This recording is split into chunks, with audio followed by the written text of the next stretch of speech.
ప్రభువును రక్షకుడైన యేసుక్రీస్తు వారి దివ్యనామమున చేరి వచ్చిన అందరికీ వందనాలండి. ఇది నా ఆరాధన వర్తమానంలో దేవుడు మనకు సహాయం చేయలాగున ప్రార్థన చేస్తున్నా.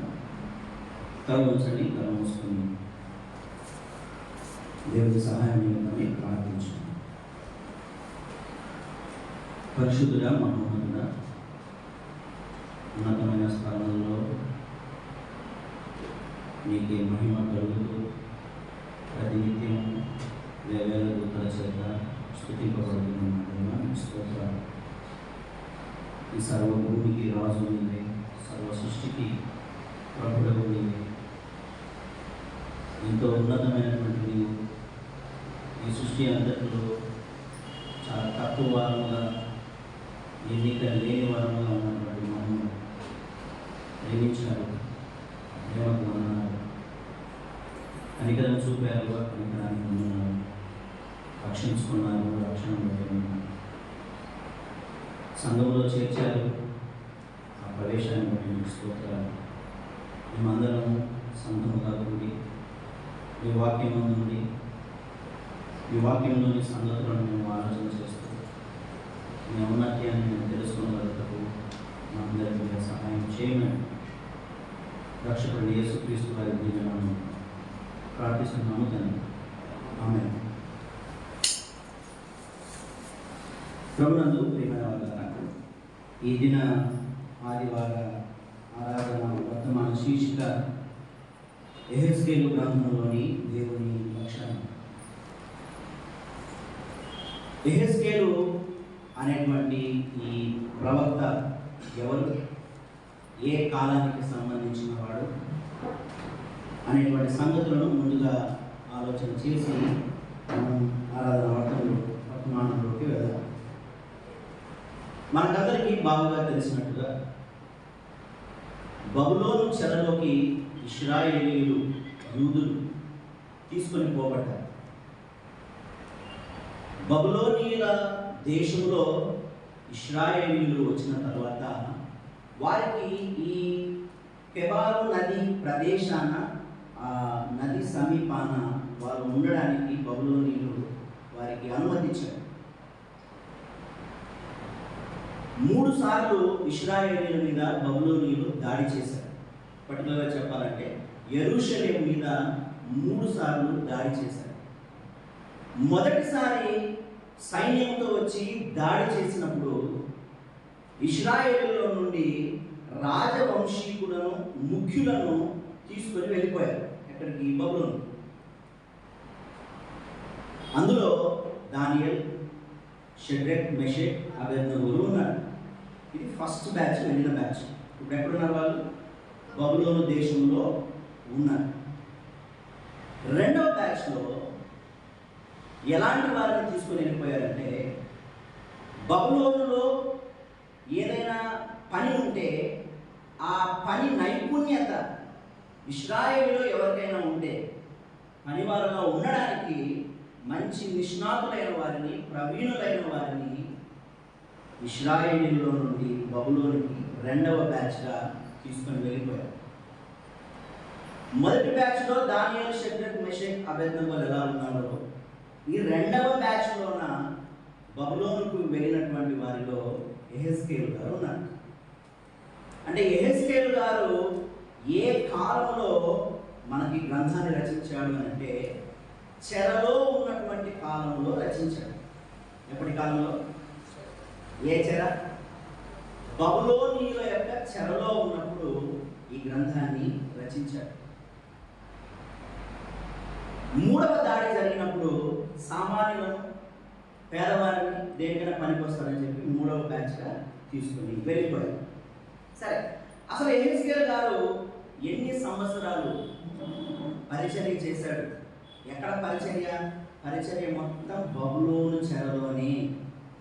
ఇంకో మాట చెప్పుకోవాలంటే, యెహెజ్కేలు గారు అక్కడ ఎలా ఉన్నారు అంటే బానిసగా ఉన్నారు. ఇశ్రాయేలీయులతో పాటు ఆయన కూడా అక్కడ ఉన్నాడు కదా. బానిసగా ఉన్నటువంటి వాడు యెహెజ్కేలు గారు. అయితే ఇతన్ని దేవుడు ఎన్నుకున్నాడు. దాదాపుగా 22 సంవత్సరాలు యెహెజ్కేలు గారు అక్కడ పరిచర్య చేస్తారు. చెరలో ప్రవచించినటువంటి ప్రవక్త, చెరలో వాక్యాన్ని ప్రకటించినటువంటి ప్రవక్త యెహెజ్కేలు గారు.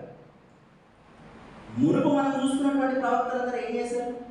ఇదిగో ఉగ్రత రాబోతుంది, జాగ్రత్త అని హెచ్చరించారు. ఇప్పుడు ఆల్రెడీ ఉగ్రత వచ్చేసింది. ఇప్పుడు ఏం చేయాలి మరి ప్రవక్త? ఈయన పరిచర్యలో ఆయన చేసింది ఏంటి అంటే, ఇశ్రాయేలీయులు బబులోనులో ఉన్నప్పుడు మీరు చేసిన పాప ఫలితంగానే మీరు అనుభవిస్తున్నటువంటి ఈ శిక్ష అని వారికి మాటి మాటికి గుర్తు చేయడానికి దేవుడు అనుకున్నటువంటి ప్రవక్త యెహెజ్కేలు గారు. మీ పాపమే మీరు ఇక్కడికి రావడానికి కారణమైంది అని వారికి గుర్తు చేస్తూ, వారు దేవుణ్ణి మర్చిపోకుండా, వారు చేసిన పాపాన్ని మర్చిపోకుండా తరతరాలు గుర్తు పెట్టుకునేలాగా దేవుడు యెహెజ్కేలు గారిని ఎన్నుకున్నాడు. సరే, యెహెజ్కేలు గారు సెకండ్ బ్యాచ్లో బబులోనికి వెళ్ళిన తర్వాత 30 సంవత్సరాలు వచ్చేంత వరకు ఆయనకి ఎన్నికైతే లేదు.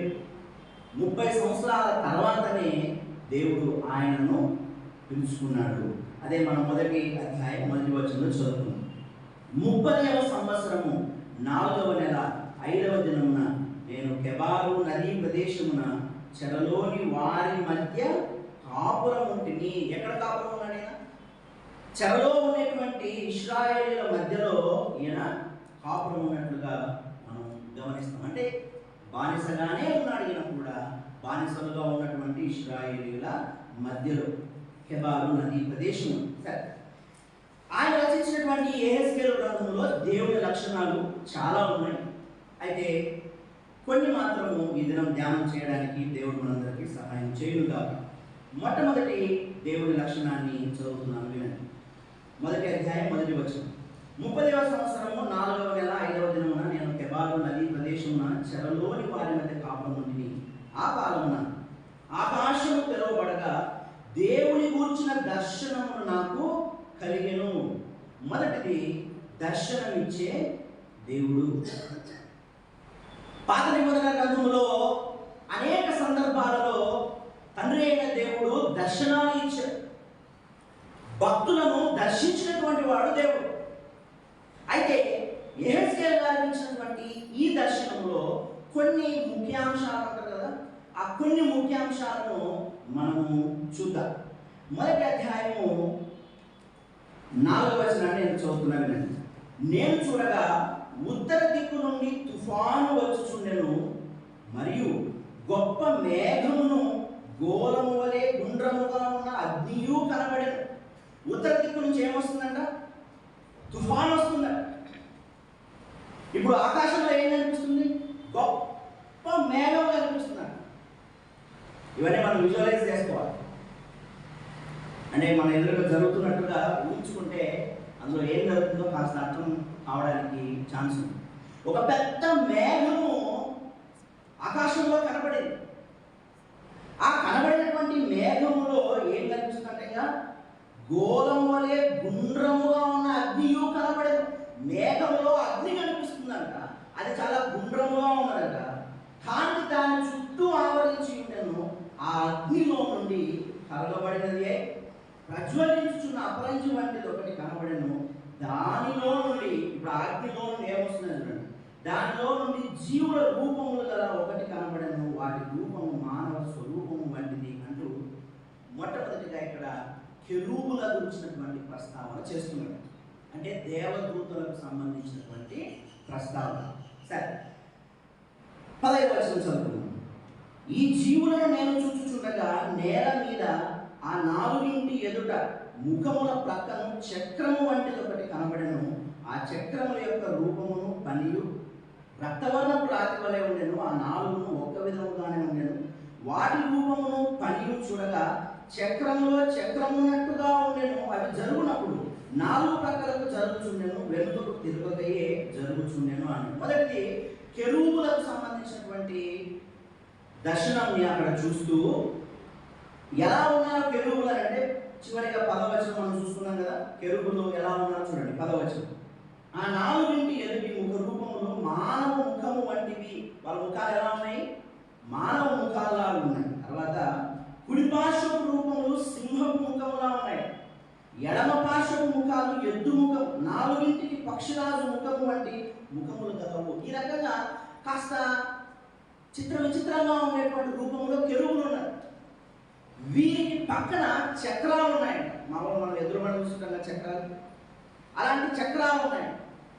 ఆ చక్రంలో ఇంకొక చక్రం ఉన్నట్టుగా ఉన్నాయి.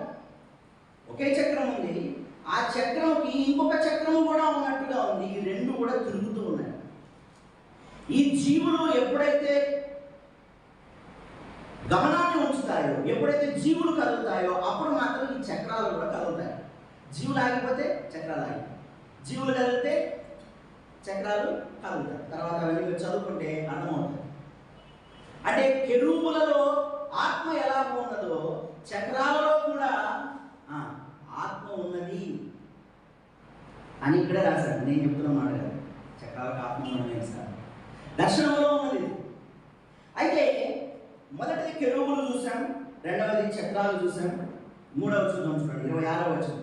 వాటి తలలపై ఉన్న మండలము పైన నీలకాంతమైన సింహాసనము వంటిది ఒకటి కనబడను, మరియు ఆ సింహాసనం వంటి దాని మీద నరస్వరూపియము ఒకడు ఆసీనుడై ఉండెను. వీటి గురించి ఎందుకు మనము ఆలోచన చేస్తున్నామనంటే, ఈ కెరూబులు ఒక సింహాసనాన్ని మోసుకొని వచ్చాయి, చక్రాలు ఒక సింహాసనము మోసుకొని వచ్చాయి. ఆ సింహాసనం మీద ఎవరున్నారు అంటే, ఎవరున్నారన్నా ఇక్కడ చూపించబడింది. అక్కడ ఒక నర స్వరూపంలో ఉన్నటువంటి ఒకడు ఆసీనుడై ఉండేను. చివరి వచనం చదువుతుంది 28వ వచనం.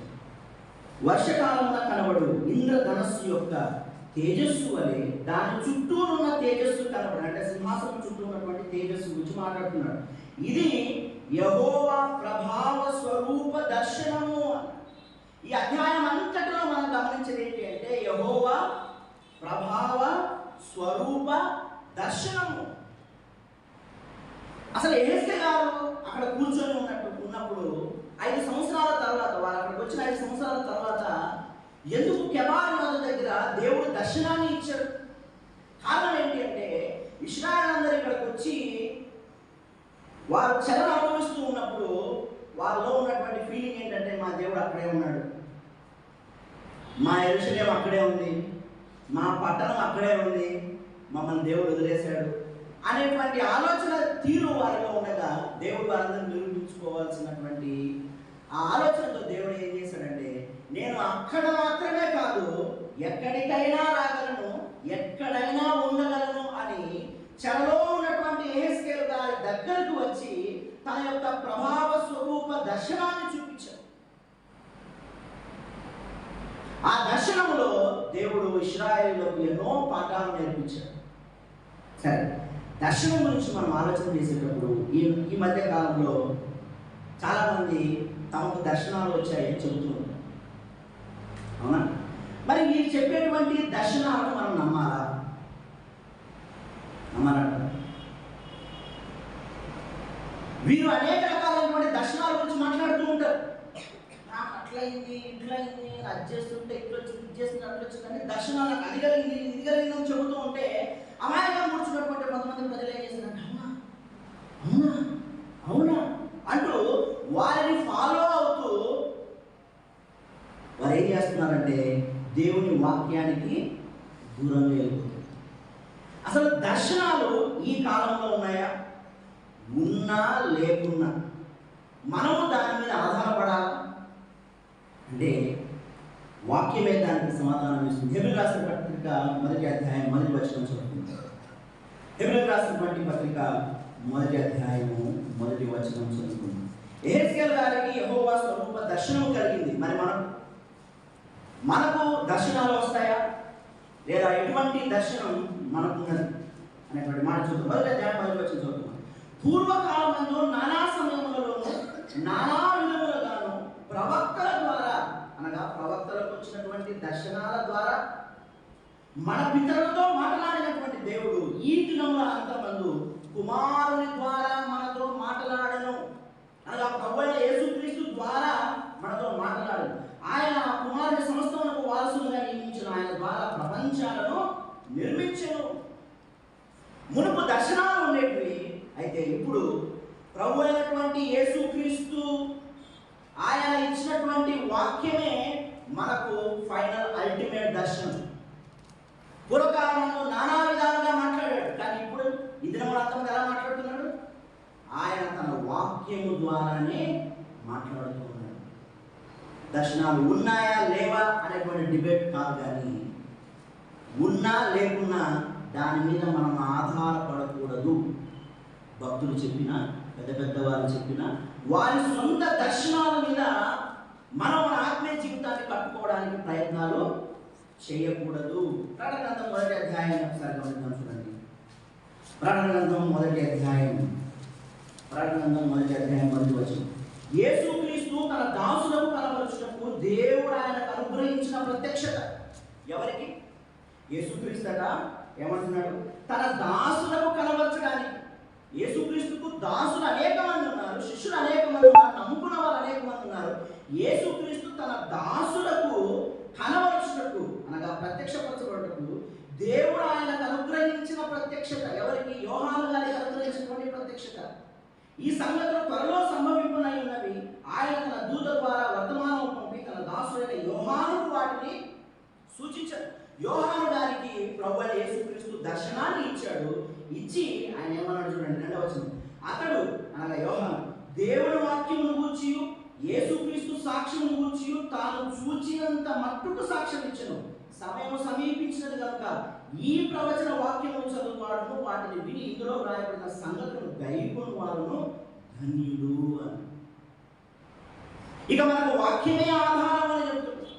యేసుక్రీస్తు యొక్క దర్శనము యోహాను గారికి ఇచ్చి, అది యోహాను గారికి ఒక్కటే పరిమితమైనది కాదు, తన దాసులందరికీ దాన్ని కనపరచండి అని చెప్పి ఆయన చెబుతున్నాడు. చివరి అధ్యాయములో కూడా వచనం చదువుకొని ముందుకు వెళ్దాం. చివరి అధ్యాయం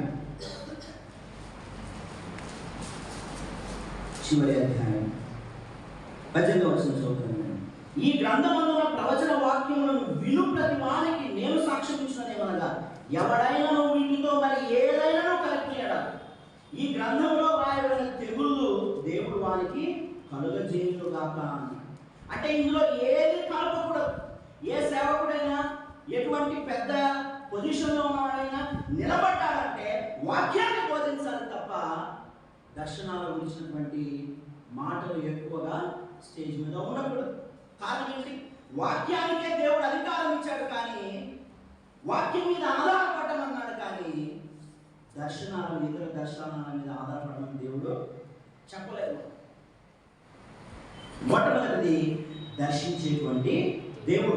పూర్వకాలం ముందు ఈ రకమైనటువంటి యెహెజ్కేలు గారికి వచ్చినటువంటి దర్శనాలు అనేక మంది భక్తులకు సంభవించాయి. అయితే ఈనాడు ఉన్నటువంటి అమోఘమైన దర్శనం ఏంటి అంటే, నీ దగ్గరకు నా దగ్గరకు వచ్చినటువంటి సువార్తయే. సువార్త ద్వారా దేవుడు నీకు ప్రత్యక్షమయ్యాడు. సువార్త ద్వారా ఆయన నిన్ను నన్ను దర్శించాడు. అది దర్శనం కాదంటారా? వాక్యము ద్వారా నిన్ను నన్ను తాకాడు ఆయన, అది దర్శనం కాదంటారా? దేవుడు దర్శించగా నీవు నేను సువార్తను నమ్మాను. దేవుడు దర్శించగా నీవు నేను ఆయన నమ్ముకున్నాం. దేవుడు సువార్త ద్వారా, వాక్యము ద్వారా నిన్ను నన్ను దర్శించాడు. ఇక వేరే దర్శనాల యొక్క అవసరత మనకు ఉందంటారా లేదా? లేదు. ప్రవచన వాక్యాలు విని వాటి ప్రకారం లేకుంటే చాలు. అందులోకి ఏది కూడా కలపొద్దన్నాడు. ఏది కలపకూడదు. ఆ ప్రవచన వాక్యాలకు ఒకవేళ కలిపితే శాపగ్రస్తుడు అవుతారు అనేటువంటి మాట కూడా మనం గమనించాం. సరే, మొదటిది దర్శనమిచ్చేటువంటి దేవుడు. రెండవది ఒకసారి చూద్దాం, చూడండి. 2వ అధ్యాయం 1వ వచనము 2వ వచనం. యెహెజ్కేలు గ్రంథం 2వ అధ్యాయము 1వ వచనం 2వ వచనం. నరపుత్రుడా, నువ్వు చక్కగా నిలవబడము, నేను నీతో మాట్లాడగలను అని ఆయన నాతో మాట్లాడినప్పుడు ఆత్మ నాలోనికి వచ్చి నన్ను నిలువబెట్టాను. అప్పుడు నాతో మాట్లాడిన వారి స్వరము వింటిని. 2వ వచనాన్ని ఒకసారి ఆలోచించండి. ఆయన నాతో మాట్లాడినప్పుడు ఆత్మ నాలోనికి వచ్చి నన్ను నిలువబెట్టెను అని. మొదటిది దర్శనమిచ్చేటువంటి దేవుడు. పాత నిబంధనలో రకరకాల దర్శనాలు ఉన్నాయి, కొత్త నిబంధనలో వాక్యమే మనకు దేవుడు ఇచ్చినటువంటి దర్శనం. రెండవది నిలువబెట్టేటువంటి దేవుడు. మన దేవుడు మనల్ని నిలువబెట్టడానికి ఆయన సిద్ధంగా ఉన్నాడు. యెహెజ్కేలు గారు దర్శనాన్ని చూశాడు. ఆ చూసినటువంటి దర్శన ఫలితంగా ఆయన యొక్క శరీరము బలహీన పడిపోయి ఆయన సాగిల పడిపోయాడు. శరీరంలో సత్వ కోల్పోయాడు. ఆయన బలహీనముగా ఉండగా ఆ బలహీనుడైనటువంటి ఆ వ్యక్తిలోకి ఆత్మ వచ్చి ఆత్మ అతన్ని లేపి నిలబెట్టింది. ఏ రకంగా పడిపోయాడు చూడండి. మొదటి అధ్యాయం చివరి వచనంలో 3వ లైన్ చదువుతున్నా, అక్కడ పైనే ఉంటుంది. ఇది యెహోవా ప్రభావ స్వరూప దర్శనం. నేను చూచి సాగిల పడగా నాతో మాట్లాడు ఒకరి స్వరం నాకు వినబడెను. దర్శనాన్ని చూసి ఆయన సాగిల పడిన తర్వాత ఆయనలో బలము ఉడిగిపోయినప్పుడు, సత్తువ పోయినప్పుడు ఆత్మ వచ్చి అతను ఏం చేసింది? నిలువబెట్టింది. మనందరి జీవితాల్లో కూడా అనేక సందర్భాలలో సత్తువ లేనటువంటి, ఈ లోక సంబంధమైనటువంటి లేదా ఆత్మీయ సంబంధమైనటువంటి అనేకమైన పోరాడుతూ ఇక నా చేత కాదు, నా వల్ల కాదు, నాలో బలము ఉడిగిపోతూ ఉన్నది, పోరాటం చేసేటువంటి శక్తి నశిస్తూ ఉన్నది, ఈ సమస్యలను నేను ఎదుర్కోలేను అంటూ మనం ఎన్నోసార్లు కృంగిపోయిన సందర్భాలు ఉన్నాయి. అయితే దేవుడు తన ఆత్మ ద్వారా యెహెజ్కేలు గారిని ఏ రకంగా నిలబెట్టి అతని భవిష్యత్తు కోసం తయారు చేశాడు. భవిష్యత్తులో అతని ద్వారా జరగవలసినటువంటి కార్యములు అనేకం ఉన్నాయి. మన యెహెజ్కేలు గారు చేసినటువంటి పరిచర్య గురించి చాలా సంగతులు నేర్చుకున్నాం. చాలా కష్టతరమైనటువంటి పరిచర్య యెహెజ్కేలు గారికి దేవుడు అప్పచెప్పాడు. అయితే ఆ పరిచర్య చేయాలంటే అతను నిలబడాలి, లేవాలి, లేచి నిలబడి ఆత్మ ద్వారా అతను ముందు కొనసాగాలి. ఆ భవిష్యత్తులో జరగబోతున్నటువంటి దర్శనాన్ని లేదా పరిచరణ ఆయన చేయాలంటే ఇప్పుడు బలహీనంగా ఉన్నటువంటి ఈ వ్యక్తి లేవాలి, నిలబడాలి. అలా లేవాలి అని అంటే అతని దగ్గరికి ఎవరు రావాలి? ఆత్మ రావాలి. ఆత్మ వచ్చి నిలబెడితే తప్ప అతను నిలువబడలేడు. నిన్ను నన్ను నిలబెట్టేది సేవకులు గారు, నిన్ను నన్ను నిలబెట్టేవి విశ్వాసులు గారు. వారి దేవుడు ఎన్నుకున్నాడు. వారి పాత్ర మోహమే మన ఆత్మీయ జీవితాలు. కానీ నీవు నేను ఆత్మీయంగా నిలబడాలి అని అంటే ఆత్మనే ఆధారం, మనుషులు ఆధారం కాదు. ఆత్మనే రావాలి, ఆత్మనే నిలబెట్టాలి. అలా నిలబెట్టబట్టే నీవు నేను ఈనాటికి సంఘంలో ఉన్నాం. సేవకుల ద్వారా, విశ్వాసుల ద్వారా దేవుడిని నిలబెట్టడానికి తన ఆత్మను వాడుకుంటున్నారనేటువంటి సంగతి జ్ఞాపకం చేసుకొని మనుషులకు బానిసలు కాకుండా, మనుష్య మాటలకు బానిస కాకుండా దేవుని మాటలకే ప్రాధాన్యత ఇవ్వాలి. దేవుని ఆత్మ ఇచ్చేటువంటి శక్తిని పొందుకొని నిలవబడాలి. బలహీనుడైపోయాడు యెహెజ్కేలు. అయితే భవిష్యత్తులో పని ఉంది తన ద్వారా. అందుకే ఆత్మ ద్వారా అతను నిలవబెట్టబడ్డాడు. నీవు నేను బలహీనపడిపోతే, నీవు నేను కుంగిపోతే, ఈ లోకంలో ఆత్మీయ జీవితంలో కొన్ని సమస్యలు ఎదురవుతూ ఉన్నప్పుడు, ఇక నా చేత కాదు, నేను ఈ పోరాటం చేయాలి అనుకున్నప్పుడు, ఇదిగో నిన్ను నన్ను నిలవబెట్టడానికి దేవుడు తన ఆత్మను పంపించడానికి సిద్ధముగా ఉంది. నీవు నేను ఆయన ఆత్మ ద్వారా నిలవబడవచ్చు. ఎట్టి స్థితిలో నీవు పడిపోయినప్పటికీ దేవుడిని నిలబెట్టడానికి సిద్ధముగా ఉన్నాడు. ఇదే యెహెజ్కేలు గ్రంథంలో 37వ అధ్యాయాన్ని ఒకసారి చూద్దాం. 37వ అధ్యాయం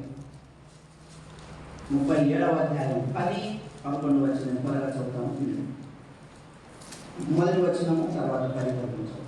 యెహోవా హస్తము 37వ అధ్యాయం. యెహోవా హస్తము నా మీదికి వచ్చెను, నేను ఆత్మవశమై ఉండగా యెహోవా నన్ను తోడుకొని పోయి ఎముకలతో నిండి ఉన్న ఒక లోయలో నన్ను దింపాను. ఆయన వాటి మధ్య నన్ను అటు ఇటు నడిపించుచుండగా ఎముకలు అనేకములు ఆ లోయలో కనబడెను. అవి కేవలము ఎండిపోయినవి. ఒక లోయలో తీసుకొని వెళ్ళాడంటే యెహెజ్కేలు గారిని, అక్కడ అన్ని ఎముకలే ఉన్నాయి. ఎముకలు ఎక్కడ చూడు ఎముకలు, అటు తిరిగినా ఎముకలు, ఇటు తిరిగినా ఎక్కడ చూడు ఎముకలే ఉన్నాయి.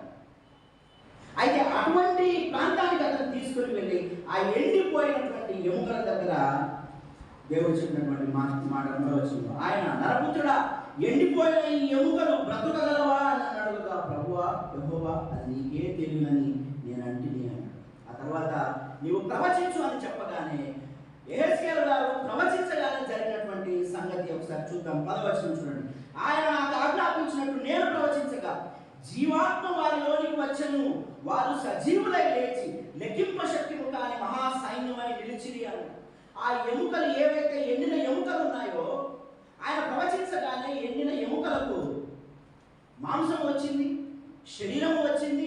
అయితే ఆత్మ లేనప్పుడు ఆయన ప్రవచించినప్పుడు ఆత్మ కూడా వారిలోకి దిగగానే మహాసైన్యముగా వారందరూ లేచి నిలవబడ్డారు. అంటే ఎండిన స్థితిలో ఉన్న, జీవము లేని స్థితిలో ఉన్న, చచ్చిన స్థితిలో ఉన్న ఆత్మ మనలోకి వచ్చినట్లయితే మనము నిలువబడతాము. ఒకవేళ ఆత్మీయంగా మన జీవితాల్లో ఒకవేళ ఎండిన స్థితి కొన్ని సందర్భాల్లో వస్తుంది, చచ్చిన స్థితి కొన్ని సందర్భాల్లో వస్తుంది, ఇక నాకు ఆశ లేదనేటువంటి స్థితి కొన్ని సందర్భాల్లో వస్తుంది. కానీ అటువంటి సందర్భాల్లో కూడా దేవుడు తన ఆత్మ ద్వారా నిన్ను నన్ను నిలబెట్ట శక్తి కలిగినటువంటి వాడాలి. అందుకే నువ్వు నిలబడ్డావు, అందుకే నేను నిలబడ్డా. మనం ఆత్మీయంగా నిలబడ్డామనంటే దేవుని ఆత్మ ఆయా సందర్భాలలో, ఆయా కాలాలలో, అవసరమైన సందర్భాల్లో నిన్ను నిలబెట్టడం ద్వారా నీవు నేను ఆ ఎండిన స్థితిలో నుండి బయటకు రాగలిగాం, ఆ చచ్చిన స్థితిలో నుండి బయటకు రాగలిగాం. ఆయన ఆత్మ, ఆయన అనుగ్రహించిన పరిశుద్ధాత్మ ద్వారా నీవు నేను స్థిరంగా దేవుడు కొనసాగడానికి ఆయన మనందరికీ సహాయం చేస్తూ ఉన్నాడు. భవిష్యత్తులో మన ద్వారా ఆయన చేయించాలన్నటువంటి పని చాలా ఉన్నది. యెహెజ్కేలు గారు బలహీనుడైపోయాడట, ఆయన్ని దేవుడు బలపరిచాడు. కారణం భవిష్యత్తులో చాలా పని ఉన్నది, ఆయన సిద్ధపరిచాడు భవిష్యత్తు కోసం.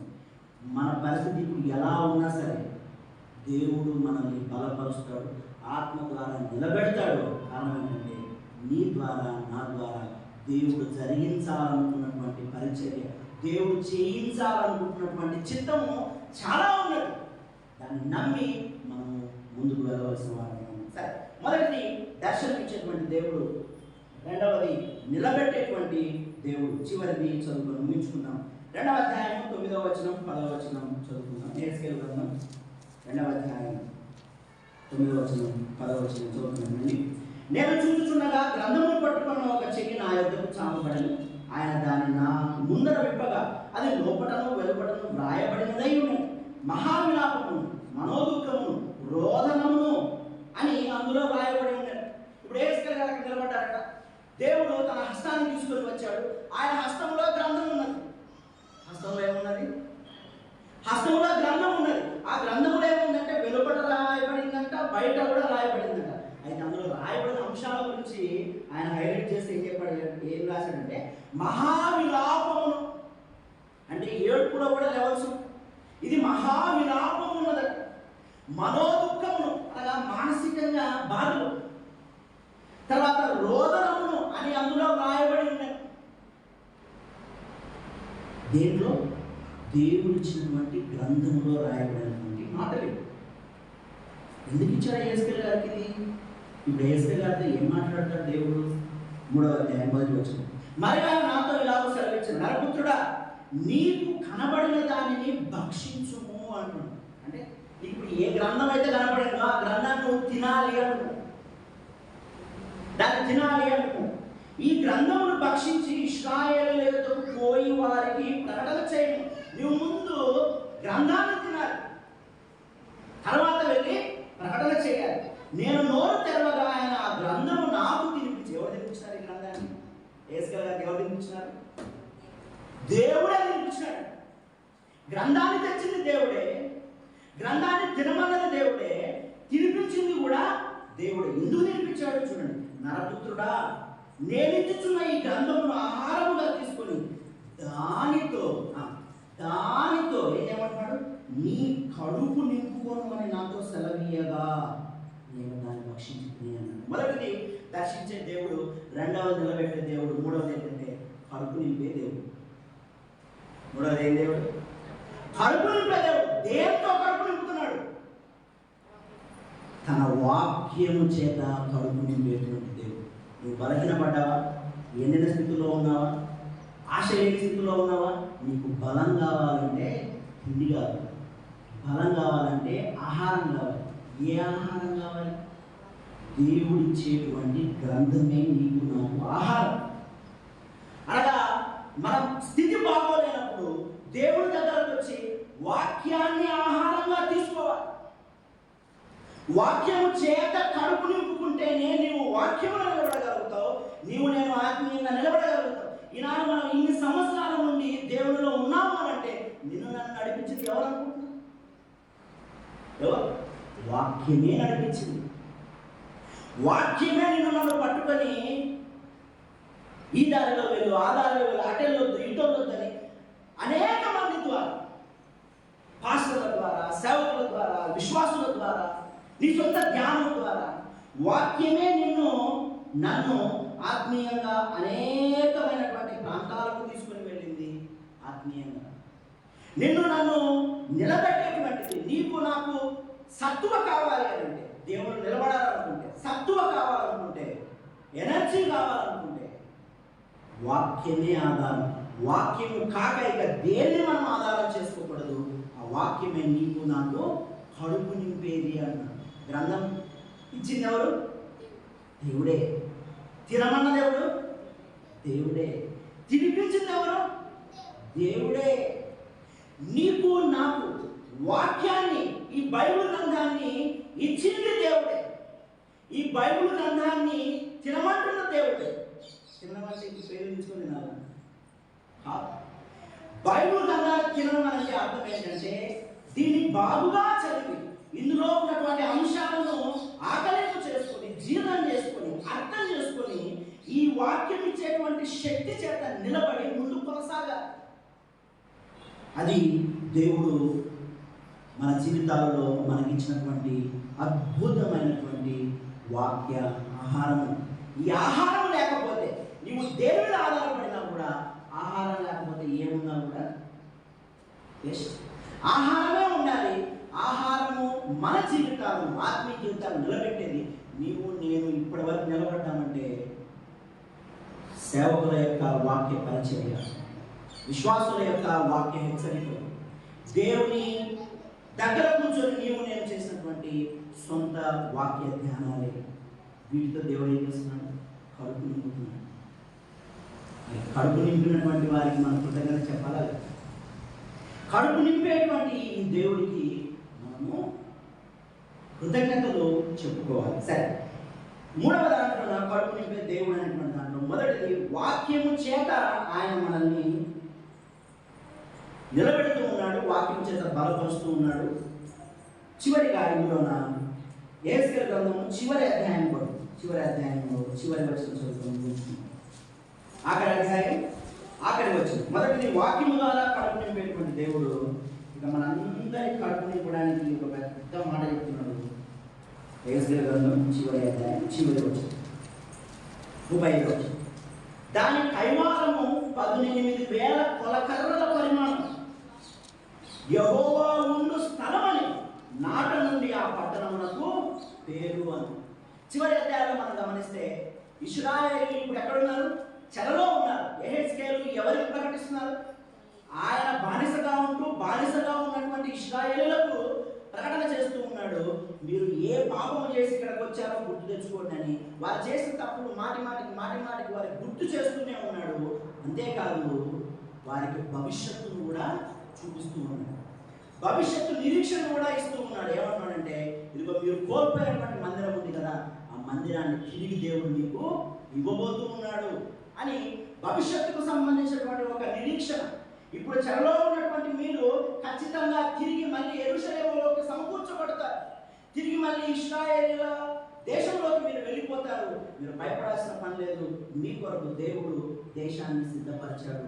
అక్కడ యెహోవా ఉన్నాడు అని అనుకుంటున్నారు కదా, మీరు ఎక్కడైతే యెహోవా ఉన్నాడు అనుకుంటున్నారో ఆ స్థలంలోకి దేవుడు నిన్ను తీసుకుని వెళ్తాడు. చివరి వచనం చదువుతుంది. యెహోవా ఉన్న స్థలం అని నాట నుండి ఆ పట్టణమునకు పేరు. దీన్ని మనం యెహోవా షమ్మా అని పిలుచుకుంటూ ఉన్నాం. యెహోవా ఉండేటువంటి స్థలం అది.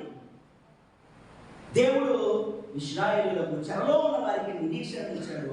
ఇదిగో నీకు స్థలం ఉన్నది, నువ్వు ఎట్టి పరిస్థితుల్లో ఉన్నప్పటికీ ఇదిగో నేను వాగ్దానం ఇస్తున్నాను, మిమ్మల్ని నేను యెరూషలేముకు తీసుకొని వస్తాను, ఈ చెర నుండి మిమ్మల్ని విడిపించి మహాపట్టణానికి మిమ్మల్ని తీసుకొని వెళ్తాను అంటున్నాడు. ఈనాడు నీకు నాకు కూడా ఇశ్రాయేలుకి ఇచ్చినట్టుగా దేవుడు మనకి ఇస్తున్నటువంటి ఒక నిరీక్షణ ఏంటి అంటే, మన కడుపు నింపేటువంటి ఒక వాగ్దానం ఏంటి అంటే, ఏదో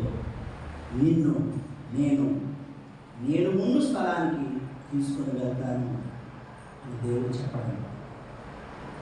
ప్రభువైన యేసుక్రీస్తు పరలోకం నుండి లోకానికి దిగి వచ్చి ఆయన రక్తాన్ని కాచి ప్రాణాన్ని పెట్టి మరణించి పునరుత్థానుడైన తర్వాత ఆయన పరలోకంలో చేస్తున్న పని ఏంటి?